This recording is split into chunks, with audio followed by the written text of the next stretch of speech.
नमो भगवते वासुदेवाय। ऋषभ उवाच नायं देहो देहभाजान्त्रिलोके कष्टान् कामानर्हते विड्भुजान्ये तपो दिव्यं पुत्रकायेन सत्त्वं शुद्धेद्यस्माद्ब्रह्मसौख्यं त्वनन्तम् महत्सेवान् द्वारमाहुर्विमुक्तेस्तमोद्वारं योषितां सङ्गिसङ्गम् महान्तस्ते समचित्ताः प्रशान्ता विमन्यवः सुहृदः साधवो ये वामयीशे कृतसौहृदार्था जनेषु देहं भरवार्तिकेषु गृहेषु जायात्मजरातिमत्सु न प्रीतियुक्ता यावदर्थाश्च लोके नूनं प्रमत्तः कुरुते विकर्म यदिन्द्रियप्रीतय आपृणोति न साधु मन्येयत आत्मनो यमसन्नपि क्लेशद आसदेहः पराभवस्तावदबोधजातो यावन्न जिज्ञासत आत्मतत्त्वम् यावत्क्रियास्तावदिदं मनो वै कर्मात्मकं येन शरीरबन्धः एवं मनः कर्मवशं प्रयुङ्क्ते अविद्ययात्मन्युपधीयमाने प्रीतिर्न यावन्मयि वासुदेवेन मुच्यते देहयोगेन तावत् यदा न पश्यत्ययथा गुणेहां स्वार्थे प्रमत्तः सहसा विपश्चित् गतस्मृतिर्विन्दति तत्र तापानासाद्य मैथुन्यमगारमज्ञः पुंसस्त्रिया मिथुनी भावमेतन्तयोर्मिथो हृदयग्रन्थिमाहुः अतो गृहक्षेत्रसुताप्तवित्तैर्जनस्य मोहोऽयमहं ममेति यदा मनो हृदयग्रन्थिरस्य कर्मानुबद्धो दृढ आश्लथेत तदा जनः सम्परिवर्तते स्माद्मुक्तः परं यात्यतिहाय हेतुम् हंसे गुरौ मयि भक्त्यानुवृत्त्या वितृष्णया द्वन्द्वतितिक्षया च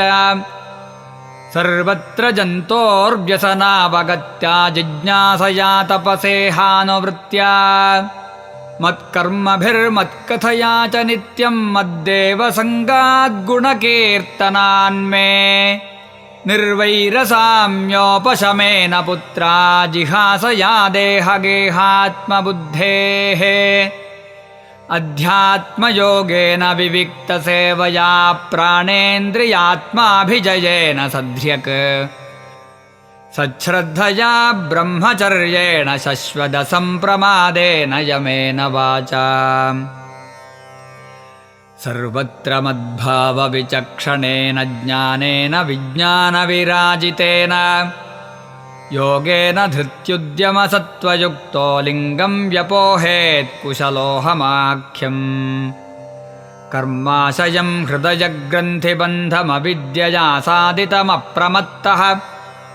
अनेन योगेन यथोपदेशं सम्यग्व्यपोह्योपरमेत योगात् पुत्रांश्च शिष्यांश्च नृपो गुरुर्वा मल्लोककामो मदनुग्रहार्थः इत्थं विमन्युरनुशिष्यादतज्ञान्न योजयेत् कर्मसु कर्ममूढान् कंयोजयन्मनुजोऽर्थं लभेत निपातयन्नष्टदृशं हि गर्ते लोकस्वयं श्रेयसि नष्टदृष्टिर्योऽर्थान् समीहेत निकामकामः अन्योन्यवैरः सुखलेशहेतोरनन्तदुःखं च न वेदमूढः कस्तं स्वयं तदभिज्ञो विपश्चिद् अविद्यायामन्तरे वर्तमानम् दृष्ट्वा पुनस्तं सघृणः कुबुद्धिं प्रयोजयेदुत्पथगं यथान्धम् गुरुर्न स स्यात् स्वजनो न स स्यात् पिता न स स्याज्जननी न सा स्यात् दैवं न तत्स्यान्न पतिश्च स स्यान्न मोचयेद्यः समुपेतमृत्युम् इदं शरीरं मम दुर्विभाव्यं सत्त्वं हि मे हृदयं यत्र धर्मः पृष्ठे कृतो मे यदधर्म आरादतो हि मां ऋषभं प्राहुरार्याः तस्माद्भवन्तो हृदयेन जाताः सर्वे महीयां सममुं सनाभम् अक्लिष्टबुद्ध्या भरतं भजध्वं शुश्रूषणं तद्भरणं प्रजानाम् भूतेषु वीरुभ्य उदुत्तमाये सरीसृपास्तेषु सबोधनिष्ठाः ततो मनुष्या प्रमथास्ततोऽपि गन्धर्वसिद्धा विबुधानुगाये देवासुरेभ्यो मघवत्प्रधाना दक्षादयो ब्रह्मसुतास्तु तेषाम् भवः परः सोऽथ विरिञ्च वीर्यः समत्परोऽहं द्विजदेवदेवः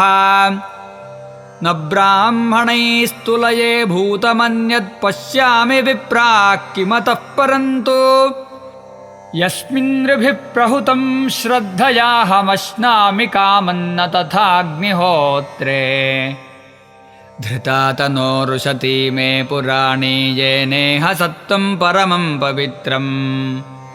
शमोदमः सत्यमनुग्रहश्च तपस्तितिक्षानुभवश्च यत्र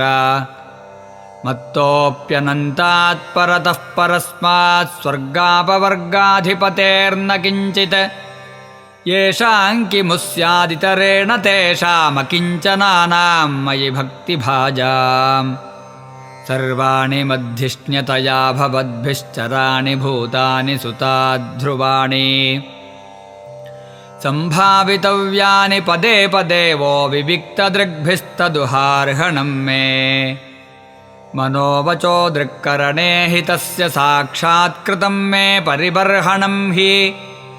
विना पुमान् येन महाविमोहात् कृतान्तपाशान्न विमोक्तुमीशेत् श्रीशुक उवाच एवमनुशास्यात्मजान् स्वयमनुशिष्टानपि लोकानुशासनार्थं महानुभावः परमसुहृद्भगवान् ऋषभापदेश उपशमशीलानामुपरतकर्मणां महामुनीनां भक्तिज्ञानवैराग्यलक्षणं पारमहंस्यधर्ममुपशिक्षमाणः स्वतनयशतज्येष्ठं परमभागवतं भगवज्जनपरायणं भरतं धरणिपालनायाभिषिच्य स्वयं भवन एवोर्वरितशरीरमात्रपरिग्रह उन्मत्त इव गगनपरिधानप्रकीर्णकेश आत्मन्यारोपिताहवनीयो ब्रह्मावर्तात् प्रवौराज जडान्धमूकबधिरपिशाचोन्मादकवदवधूतवेषोऽभिभाष्यमाणोऽपि जनानां गृहीतमौनव्रतस्तूष्णीं बभूव तत्र तत्र पुरग्रामाकरखेटवाटखर्वटशिबिरव्रजघोषसार्थगिरिवनाश्रमादिष्वनुपथमवनिचरापसदैः परिभूयमानो मक्षिकाभिरिव वनगजस्तर्जनताडनावमेहनष्ठीवनग्रावशकृद्रजः प्रक्षेपपूतिवातदुरुक्तैः तदविगणयन्नेवासत्संस्थान एतस्मिन् देहोपलक्षणे सदपदेश उभयानुभवस्वरूपेण स्वमहिमावस्थानेनासमारोपिताहं ममाभिमानत्वादविखण्डितमनाः पृथिवीमेकचरः परिबभ्राम अतिसुकुमारकरचरणोरस्थलविपुलबाह्वं सगलवदनाद्यवयवविन्यासः प्रकृतिसुन्दरस्वभावहाससुमुखो नवनलिनदलायमानशिशिरतारारुणायत नयनरुचिरः सदृशसुभगकपोलकर्णकण्ठनासो विगूढस्मितवदनमहोत्सवेन पुरवनितानां मनसि कुसुमशरासनमुपदधानः परागवलम्बमान कुटिलजटिलकपिशकेशभूरिभारोऽवधूतमलिननिजशरीरेण ग्रहगृहीत इवादृश्यत यर्हि वावस भगवान् लोकमिमं योगस्याद्धा प्रतीपमिवाचक्षाणः तत्प्रतिक्रियाकर्म बीभत्सितमिति व्रतमाजगरमास्थितः शयान एवाश्नाति पिबति खादत्यवमेहति हदति स्म चेष्टमानवुच्चरित आदिग्धोद्देशः तस्य हयः पुरीशसुरभिसौगन्ध्यवायुस्तन्देशं दशयोजनं समन्तात् सुरभिञ्चकार एवं गोमृगकाकचर्यया व्रजं तिष्ठन्नासीनः शयानः काकमृगगोचरितः पिबति खादत्यवमेहति स्म इति नानायोगचर्याचरणो